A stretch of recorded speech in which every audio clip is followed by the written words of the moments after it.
This is my true story. For 5 years, my wife sent $15,000 every month to her brother, who she said was struggling with medical bills and disabled children, money that came from my salary working 80-hour weeks. I admired her devotion to family and never questioned it until I saw we'd sent him almost $1 million. Decided one day to finally meet this brother and help him myself. Followed my wife to his address and knocked on the door. When it opened, I froze completely. You won't believe what happened next. But before that, tell us where you're watching from and please subscribe so more people hear this story. 5 years ago, my wife Linda came to me with tears in her eyes, telling me her younger brother David was going through terrible financial struggles and desperately needed our help to survive. Said he'd been in a bad car accident that left him with crushing medical bills and ongoing treatment costs he couldn't afford on his construction worker salary. Explained that his 2 children both had serious disabilities requiring expensive therapy and special equipment that insurance wouldn't fully cover, that he was drowning in debt and didn't know how he'd keep his family housed and fed. Asked me if we could send him $15,000 monthly to help cover his medical expenses and his children's care costs until he got back on his feet financially.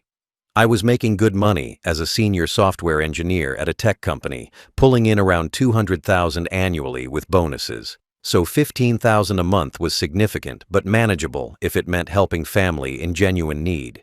Told Linda, of course we'd help her brother, that family takes care of each other during hard times. Felt proud that I could provide enough income to support not just our household, but her struggling sibling too. Linda would get emotional every time she talked about her brother's situation. Tears running down her face as she described how hard he was working to provide for his disabled children while dealing with his own injuries and pain. Showed me text messages on her phone supposedly from David thanking us for the money, saying we were saving his family's life, expressing how grateful he was to have a sister married to someone generous enough to help. Read those messages and felt good about what we were doing. Felt like I was making a real difference in people's lives by working hard and sharing what I earned. She'd give me updates about David's situation every few weeks, telling me his medical treatments were progressing slowly, that his kids needed new equipment or therapy that cost extra, that he'd had setbacks that required more financial support. Never questioned any of it because Linda seemed so genuinely concerned about her brother's welfare, so emotionally invested in helping him survive his difficulties. Admired her loyalty to family and her compassion for people struggling with circumstances beyond their control. Started transferring $15,000 from our joint account to an account Linda said belonged to her brother on the first of every month, like clockwork, for 5 straight years. The money came directly from my salary and bonuses, from income I earned working long hours and taking on extra projects and sacrificing time with my own wife to advance my career. Linda managed our finances and handled the transfers, said she wanted to take that burden off me so I could focus on work, and I trusted her completely to handle our money responsibly. She'd show me photos supposedly of David and his children that she claimed he'd sent her, pictures of a struggling family living in a modest home that my money was supposedly keeping afloat. Felt genuine affection for these people I'd never met. Felt connected to them through the financial support I was providing.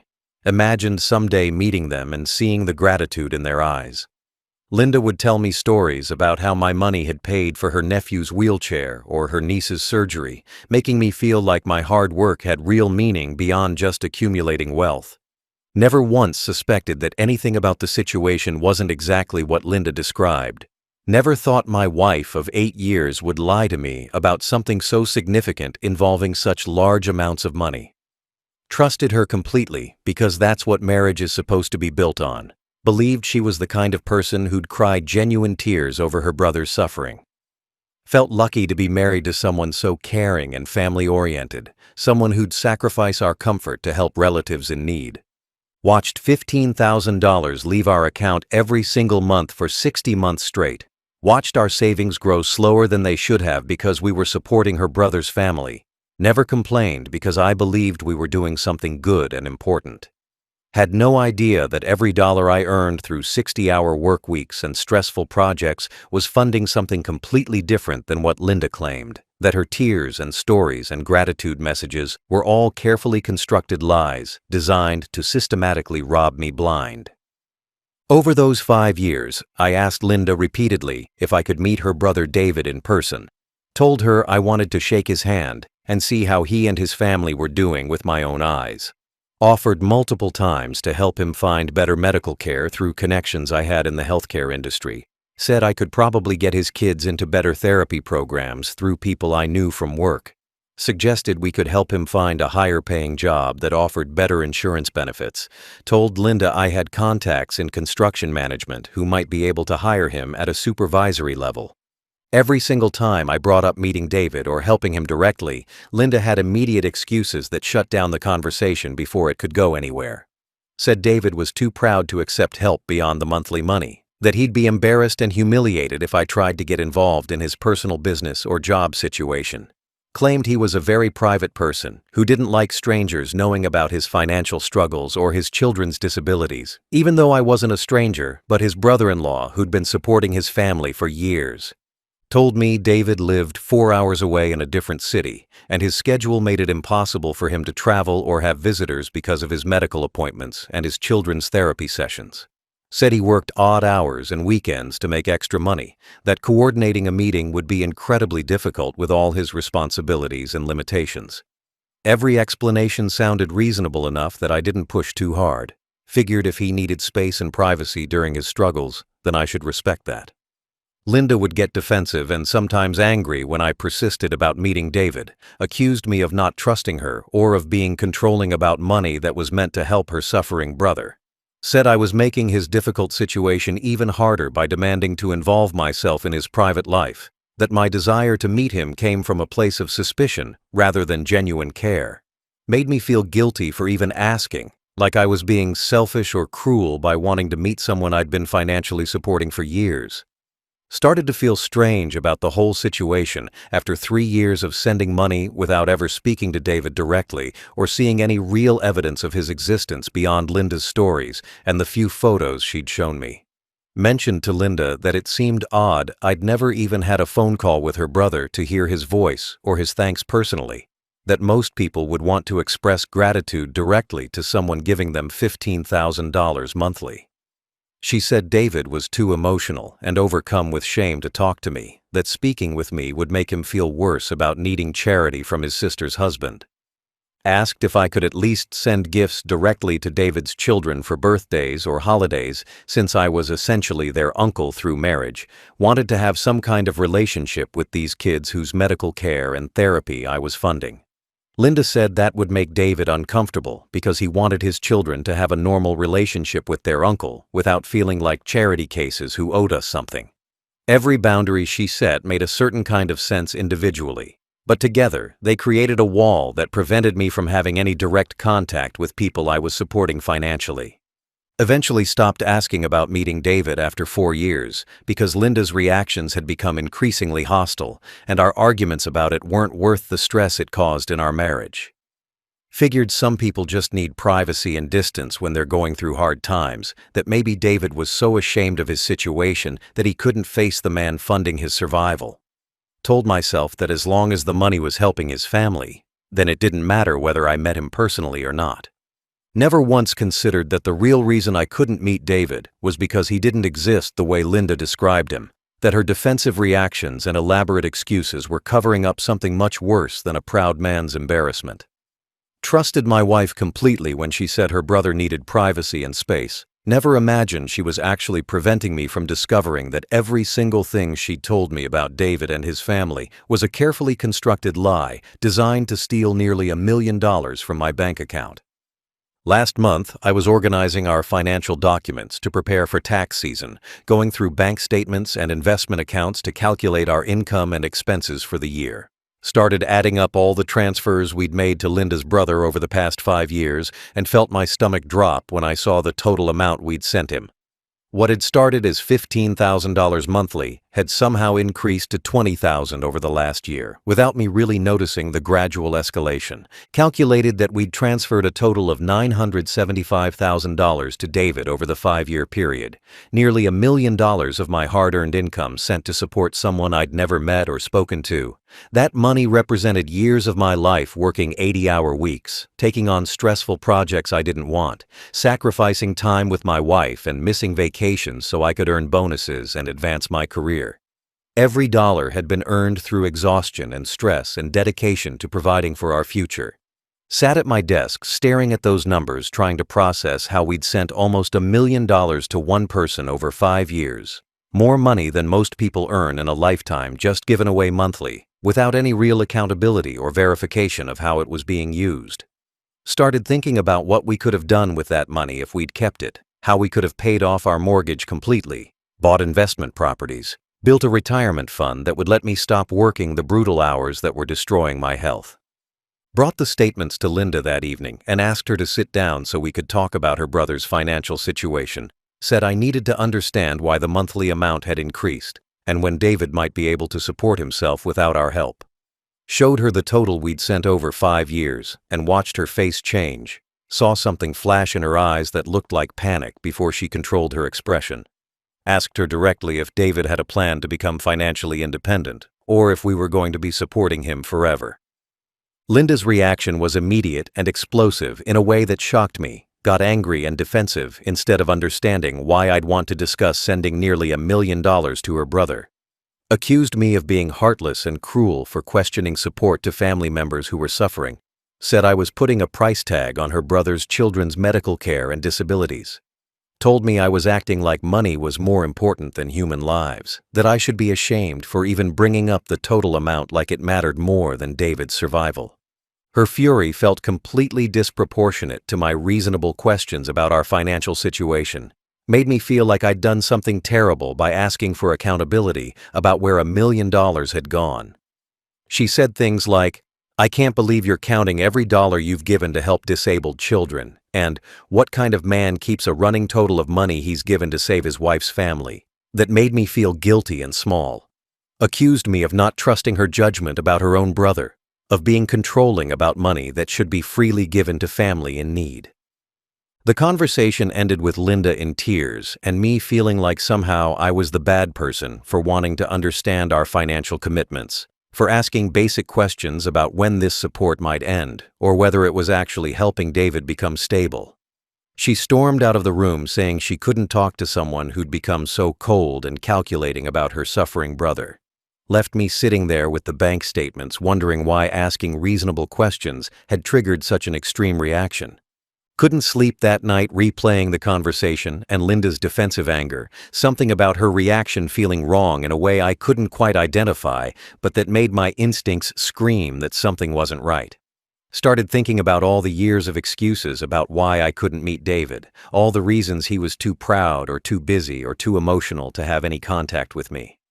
The pieces weren't fitting together properly anymore, and for the first time in 5 years, I felt real doubt about whether Linda had been telling me the truth about her brother's situation. 2 days after our argument about the bank statements, Linda told me she was going to visit David that weekend to deliver his monthly money in person, like she did every few months. Said she wanted to check on him and his children personally, see how they were managing with their medical treatments and therapy appointments. I nodded and acted normal, but something about the timing right after our fight made me deeply suspicious, made me wonder if she was going to see him specifically to coordinate their stories in case I started asking more questions. Made a split-second decision that I wasn't going to let this opportunity pass, told Linda I had to go into the office on Saturday for an important project deadline that couldn't wait. She seemed relieved that I'd be busy and wouldn't ask to come with her. Kissed me goodbye Friday night and said she'd probably stay overnight at a hotel near David's place since it was a long drive. Watched her pack an overnight bag and thought about how she'd done this same routine dozens of times over 5 years, always going alone to see her brother while I stayed home working or doing errands. Called my boss Friday afternoon and took a personal day for Saturday. First time I'd used a sick day to do something deceptive in my entire career, but I needed to know the truth about where my money was going. Couldn't shake the feeling that Linda's defensive anger and all her years of excuses were hiding something bigger than just a proud man's embarrassment about needing help. Set my alarm for 6 in the morning so I could follow her without her knowing I wasn't actually going to work. Watched Linda leave our house at 8 on Saturday morning, gave her a 10-minute head start before getting in my car and following at a safe distance where she wouldn't notice me. Expected her to get on the highway heading to the city 4 hours away, where she'd always claimed David lived. Planned to follow her the whole way to finally see where my money had been going for 5 years. My hands were shaking on the steering wheel from anxiety and guilt about not trusting my wife, but also from determination to get answers to questions she'd refused to address. Linda didn't get on the highway heading out of town like I expected. Instead, drove into the city center toward the downtown area where all the expensive high-rise apartments and luxury condos were located.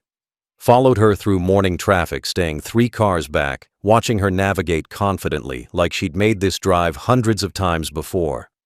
My confusion grew with every turn she made deeper into the wealthiest part of our city, nowhere near the struggling working-class neighborhood where she'd always implied her brother lived. She pulled into the parking garage of an upscale apartment complex that I knew cost at least $3,000 monthly for a basic 1-bedroom unit. Places where young professionals and wealthy retirees lived with amenities like pools and fitness centers and concierge services. Watched from the street as she parked and got out carrying a thick envelope that I knew contained $20,000 in cash. The monthly payment she'd told me she preferred to deliver personally because bank transfers made David feel uncomfortable about accepting charity. Waited 5 minutes to give her time to get inside and go up to whichever apartment she was visiting, my heart pounding so hard I could hear it in my ears as I tried to understand what was happening. This wasn't the scenario Linda had described for 5 years. Wasn't a struggling construction worker living in a modest home, trying to support disabled children on a limited income. This was one of the most expensive residential areas in our entire city, the kind of place where my $15,000 to $20,000 monthly would barely cover rent and utilities.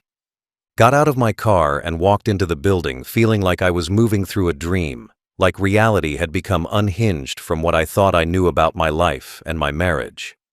The lobby had marble floors and expensive artwork, and a doorman who asked if he could help me, making me realize this was the kind of building where you couldn't just walk up to someone's apartment unannounced. Told him I was here to visit a resident and watched Linda through the glass doors as she got on the elevator, saw which floor button lit up before the doors closed. Walked past the doorman telling him I was expected and got on the elevator before he could question me further, pressed the button for the 8th floor where I'd seen Linda's elevator stop. Stood in that elevator feeling my entire body shake with adrenaline and fear about what I was going to find, trying to prepare myself for whatever explanation Linda would give about why she was in a luxury apartment building instead of visiting her struggling brother. The elevator doors opened, and I stepped into a hallway with expensive carpet and designer lighting, everything screaming wealth and comfort that contradicted every story Linda had told me. Found the apartment I'd seen Linda buzz from the building directory. Stood outside the door for a full minute, trying to decide if I should knock or just leave and pretend I'd never followed her. But 5 years of sending money and 5 years of excuses and that defensive anger when I'd questioned the arrangement all pushed me forward, made me raise my hand and knock 3 times on that door. Heard movement inside and voices going quiet, heard footsteps approaching, and then the door opened and my entire world collapsed in the space of 1 second. Standing in the doorway was Marcus Chen, my best friend of 15 years, who I'd met in college and stayed close with through every major life event we'd both experienced. Marcus, who'd been the best man at my wedding to Linda, who I'd trusted with every secret and problem and celebration in my adult life. Marcus, who I'd helped move 3 times, who'd stayed at my house during his divorce 2 years ago, who I considered closer than my own brother. He stood there frozen with his hand on the doorknob, his face going pale as he recognized me, his mouth opening but no words coming out. Looked past Marcus into the apartment and saw Linda sitting on an expensive leather couch in the living room, saw her face drain of all color as our eyes met across the space. She stood up automatically, like her body moved before her brain could process what was happening, took 2 steps toward the door before stopping completely. The apartment behind them was beautifully furnished with everything expensive and new, 70-inch television on the wall, artwork that looked original, furniture that cost thousands of dollars, floor-to-ceiling windows showing a view of the city skyline. My brain couldn't process what I was seeing for several seconds. Couldn't connect the pieces of Marcus and Linda and this luxury apartment and the 5 years of money I'd been sending to her supposedly struggling brother. Stood there in the hallway feeling like I was having a stroke or a psychotic break, like reality had fractured into something that made no sense. Marcus was my best friend, not Linda's brother, and he wasn't struggling financially because he had a good job as a marketing director making decent money. Heard myself ask, "What the hell is this?" in a voice that didn't sound like mine. Heard the words come out weak and confused instead of angry. Marcus started stammering something about how this wasn't what it looked like, how he could explain everything. Words that meant nothing because I already knew exactly what this was, even though my mind was rejecting the truth. Linda moved toward me with her hands up like she was approaching a dangerous animal, tears starting to run down her face, saying my name over and over. Pushed past Marcus into the apartment without waiting for permission, needed to see the space my money had been paying for, needed evidence that what I was understanding was actually real. Saw mail on the counter addressed to Marcus at this address. Saw photos on the wall of Marcus and Linda together that weren't innocent friend photos, but couple photos taken on beaches and at restaurants. Saw a woman's jacket I recognized as Linda's hanging by the door. Saw her shoes by the couch. Saw evidence everywhere that she spent significant time in this apartment. Turned back to look at both of them standing there watching me process their betrayal. Saw guilt and fear and panic on their faces, but no real surprise that I'd finally discovered the truth. Asked the only question that mattered. How long has this been going on? Neither of them answered immediately. And in that silence, I understood that whatever they'd been doing had been happening for a very long time. Long enough that they had systems and routines and a whole secret life built on my money and my trust.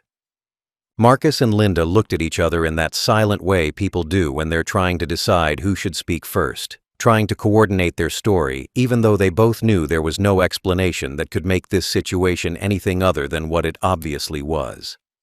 Finally, Marcus started talking in a shaking voice, said they never meant for it to happen, that they'd tried to fight their feelings but couldn't help falling for each other. His words felt like physical blows to my chest, each sentence confirming that my wife and my best friend had been having an affair behind my back while I trusted both of them completely. Asked him directly how long they'd been sleeping together and where all my money had actually been going for 5 years, demanded the truth since lying was pointless now that I was standing in the apartment I'd apparently been funding. Linda collapsed onto the couch crying while Marcus admitted the affair had started 5 years ago, about 6 months after I married Linda. Said they'd run into each other at a coffee shop and started talking, met up a few more times as friends, and then feelings developed that they didn't intend or plan. Felt my legs go weak, hearing that my marriage had been a lie from almost the very beginning, that Linda had only been my wife for 6 months before she started cheating with my best friend. Asked about the struggling brother story, and Marcus admitted quietly that he was the brother, that Linda had come up with the scheme to get money from me to support their affair. The medical bills were lies, the disabled children didn't exist. Every single story Linda had told me about David's struggles was completely fabricated to manipulate my compassion and generosity. Demanded to know what my money had actually paid for over 5 years, and Linda finally stopped crying long enough to confess through sobs. The $15,000 to $20,000 monthly had covered rent on this luxury apartment where they met whenever I was at work or traveling for business. Paid for furniture and decorations and all the amenities they needed to live comfortably in their secret space. Funded vacations they took together when Linda told me she was visiting her brother or going on trips with girlfriends, expensive getaways to tropical resorts and European cities that I'd unknowingly financed. Marcus showed me credit card statements from a joint account they shared, an account built entirely on my monthly transfers that they used for dinners at expensive restaurants and shopping and entertainment.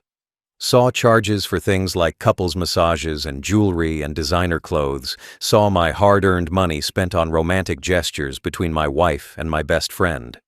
Calculated quickly that they'd been spending roughly $25,000 monthly once you included the apartment rent and utilities, living a lifestyle funded completely by stealing from me through an elaborate lie about family in need. Asked them what their plan was, whether they intended to keep stealing from me forever, or if they had some endgame in mind. Marcus admitted they'd been planning to disappear together once they'd drained my accounts to a certain level, said they figured they could save up about $1.5 million total before I'd start asking serious questions they couldn't answer. Planned to fake some kind of emergency that required David to move far away. Then Linda would divorce me, claiming she needed to help her struggling brother, taking half our assets in the settlement and leaving me with nothing. They'd been conspiring for 5 years to systematically rob me of everything I'd worked for while playing their roles perfectly whenever I was around. Marcus acting like my loyal best friend and Linda acting like my devoted wife. Every conversation we'd had was a performance. Every tear Linda cried about her brother was manipulation. Every time Marcus asked about my life and pretended to care was just maintaining his cover. The two people I'd loved and trusted most in the entire world had been working together to destroy me financially, while I believed I was helping family and maintaining close friendships. Realized standing in that apartment that I'd been completely alone in my marriage and my closest friendship for 5 years. That neither of these people had ever really cared about me beyond what they could extract from my bank account. Every sacrifice I'd made working long hours and missing time with Linda had been enabling them to spend more time together in the space I was paying for, laughing at how easily they'd manipulated the devoted idiot who trusted them. Walked through the entire apartment while Marcus and Linda sat frozen on the couch watching me, needed to see every corner of the space I'd been unknowingly paying for over 5 years. The living room had a massive sectional leather couch that probably cost $8,000, coffee table that looked like real marble, expensive rug covering hardwood floors. Every piece of furniture was high-end and new, the kind of stuff Linda and I had talked about buying someday when we could afford it, except apparently we could afford it because I'd been funding this whole apartment without knowing. Found a 70-inch television mounted on the wall that I recognized because I'd been saving up to buy that exact model for our house. Had been waiting for a sale because the $3,000 price tag seemed too expensive. Saw the receipt on the entertainment center showing Linda had bought it with my family emergency money 3 months ago. Claimed she needed extra cash that month because David's daughter required emergency medical equipment. Stood there staring at that TV, realizing she'd looked me in the eyes and lied about a sick child needing equipment while actually buying luxury entertainment for the apartment she shared with my best friend. Opened the closet near the entrance and found it full of Linda's clothes, expensive dresses and shoes and coats that I'd never seen her wear at home. Realized she'd been keeping a whole separate wardrobe here for the life she lived with Marcus, buying designer items with my money that she only wore when she was pretending to visit her struggling brother. Saw receipts in her coat pocket from romantic restaurants downtown, from jewelry stores, from spas where she'd gotten couples treatments with Marcus while I worked overtime to earn the bonuses that paid for it all. Walked into the bedroom and felt physically sick seeing their bed with expensive sheets and pillows. Seeing photos of them together on the nightstand in frames I'd helped Linda pick out at a store months ago when she said she needed gifts for friends. Found more evidence everywhere of their life together, his clothes mixed with hers in the closet, toiletries for both of them in the bathroom, everything showing this wasn't just an affair, but a complete second life they'd built with my money. Discovered bank statements on the desk in the bedroom showing the account Linda had claimed belonged to her brother David. Saw my monthly transfers coming in and then immediately being spent on their lifestyle. Saw payments for the apartment rent of $3,000 monthly, utilities, car payments for a BMW I'd never seen that was apparently registered to this address. Found a joint credit card in both Marcus and Linda's names with a $50,000 limit that was nearly maxed out, every charge showing expensive purchases for their comfort and entertainment. The statements showed they'd been taking my $15,000 to $20,000 monthly and spending even more than that, going into credit card debt on top of my transfers to maintain a lifestyle neither of them could afford on their own salaries. Realized they'd been planning to bleed me completely dry and then disappear together, leaving me with nothing while they lived off money I'd earned through years of exhausting work and sacrifice. Every vacation I'd skipped to save money, every promotion I'd worked brutal hours to achieve, every bonus I'd earned by sacrificing my health had gone into funding their affair and their secret luxury lifestyle. Found photos on the desk from trips they'd taken together, Marcus and Linda on beaches in Cancun and Bali and the Maldives, places Linda had told me she was visiting with her college girlfriends for reunion trips. Saw receipts for first-class flights and five-star hotels and romantic dinners that I'd been paying for while believing my wife was maintaining friendships. Calculated that they'd probably taken 10 or 12 vacations together over 5 years, spending thousands each trip on my dime while I stayed home working. Picked up the bank statements and credit card bills and photos. Gathered all the evidence of what they'd done while Marcus and Linda watched silently from the living room. Walked back out to face them, holding proof of their betrayal and theft in my hands, proof that would destroy both of them in divorce court and potentially in criminal court depending on how prosecutors viewed what they'd done. Told them both I was leaving now, but they should expect to hear from my lawyer first thing Monday morning. Before I could leave the apartment, Linda grabbed my arm, begging me to sit down and let them explain everything properly, said I deserved to understand how this happened and why they'd done what they did. Part of me wanted to just walk out and never see either of them again, but another part needed to hear them admit out loud exactly how they'd planned and executed this betrayal for 5 years.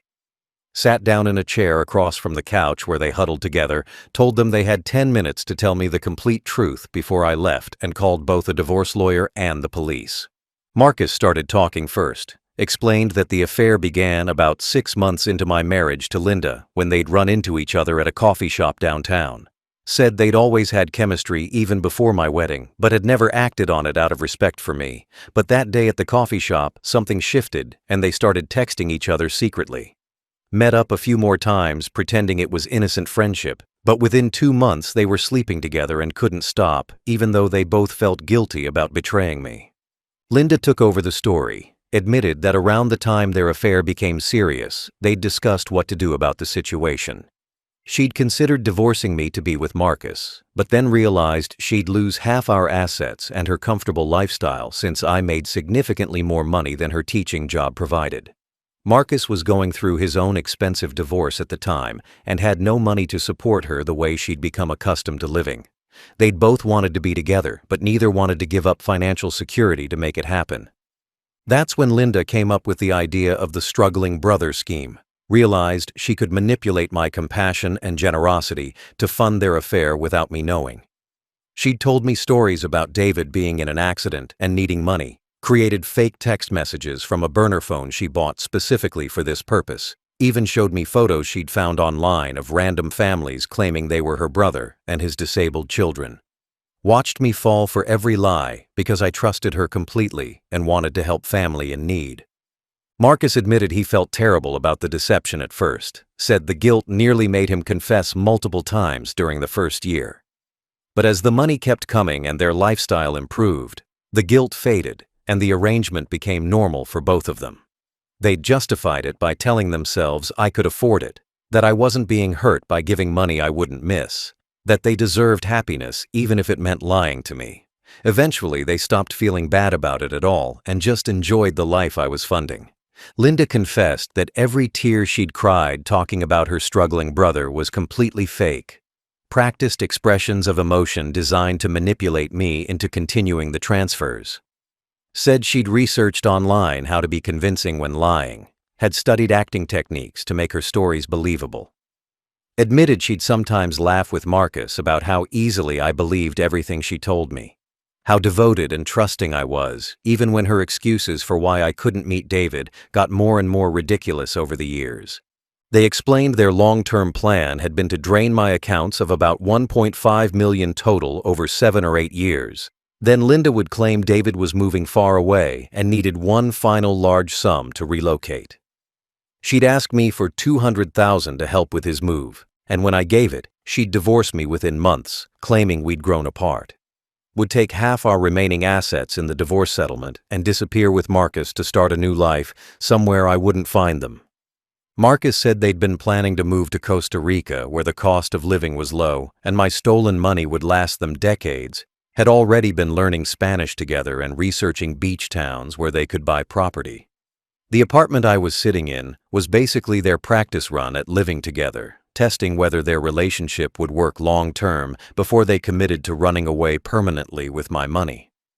Everything had been calculated and planned down to the smallest detail. 5 years of systematic theft and betrayal that they'd executed perfectly until I'd finally followed Linda and discovered the truth. Listened to them confess their crimes while feeling completely numb, like I was watching someone else's life fall apart instead of my own. Left the apartment that afternoon with all the evidence I'd gathered and drove straight to the best divorce attorney in our city, walked into her office without an appointment, and paid her $5,000 retainer in cash from our joint account before Linda could move our money. The attorney listened to my story while reviewing the bank statements and photos and credit card bills I'd brought, told me this was one of the most clear-cut cases of fraud and embezzlement she'd ever seen in 20 years of practice. Said Linda and Marcus had committed multiple crimes including wire fraud, theft by deception, and conspiracy that could result in serious prison time if prosecutors decided to pursue criminal charges.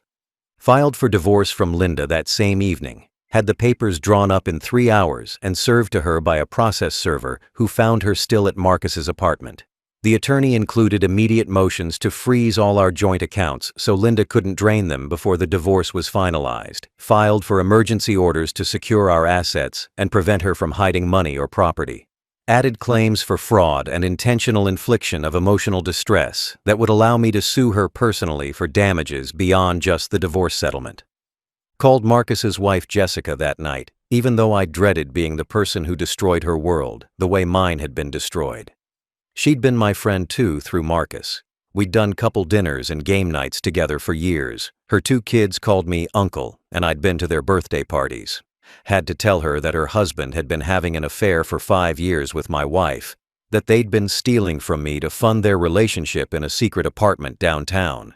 Listened to her break down crying on the phone, asking how this was possible, how Marcus could betray both of us so completely. Jessica filed for divorce from Marcus 2 days later and joined my lawsuit against both of them, adding her own claims for the damage their affair had caused to her family and her children. Her attorney worked with mine to build a comprehensive case showing the pattern of deception and theft, documenting every lie they'd told and every dollar they'd stolen over 5 years.